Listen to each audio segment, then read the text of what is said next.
ഇതിൻ്റെ പേര് flipping ring എന്നാണ്. ഫ്ലിപ്പിംഗ് റിംഗ് അല്ലെങ്കിൽ ജമ്പിംഗ് റിംഗ്. ഇതിൽ എ സി കൊടുക്കുന്ന സമയത്ത് ഇതിൻ്റെ ഫീൽഡ് കോയിലാണ് ആ എ സി 230 വോൾട്ട് ചെല്ലുന്നത്. അപ്പോൾ ഈ റാഡ് വെറും പൈപ്പ് GI പൈപ്പാണ്. അപ്പോൾ ആ ഫീൽഡ് കോയിലിൻ്റെ അകത്താണ് ഈ റാഡ് വെച്ചിരിക്കുന്നത്. അപ്പോൾ സ്വിച്ച് ഇടുന്ന സമയത്ത് തന്നെ ഈ റാഡ് ഇലക്ട്രോ മാഗ്നറ്റ് ആകുന്നു. അപ്പോൾ ഒരു ട്രാൻസ്ഫോമറിൻ്റെ പ്രൈമറിയിൽ എന്നതുപോലെ, ഒരു ട്രാൻസ്ഫോമറിൻ്റെ കോർ എന്നതുപോലെ ഇതും ഇലക്ട്രോ മാഗ്നറ്റ് ആവുകയും ഇതൊരു സെക്കൻഡറിയാണ്, ഷോർട്ട് ചെയ്തിരിക്കുന്ന ഒരു സെക്കൻഡറിയാണ്.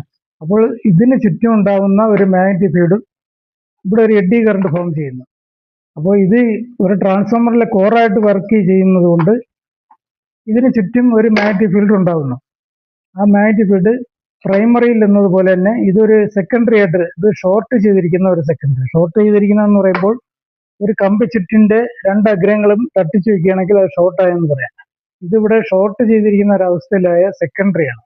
ഈ സെക്കൻഡറിയിൽ ഉണ്ടാകുന്ന, ഈ സെക്കൻഡറിയിൽ ഇൻഡ്യൂസ് ചെയ്യുന്ന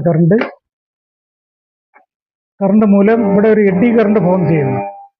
അപ്പോൾ ഈ ഇൻഡ്യൂസ് ചെയ്യുന്ന കറണ്ട് ഇതിൽ തന്നെ ഷോർട്ട് ആവുന്നതുകൊണ്ടാണ് ഫീൽഡിൽ നിന്ന് തെറിച്ചു പോകുന്നത്.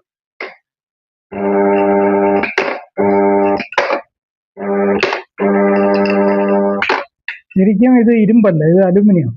കോപ്പർ ആണെങ്കിൽ കുറച്ചുകൂടെ പവർ ഇതിന് കിട്ടും. ഇത് ഒരു ചെറിയ വളയം മാത്രമാണ്, ഈ അലൂമിനിയം വളയമാണ്.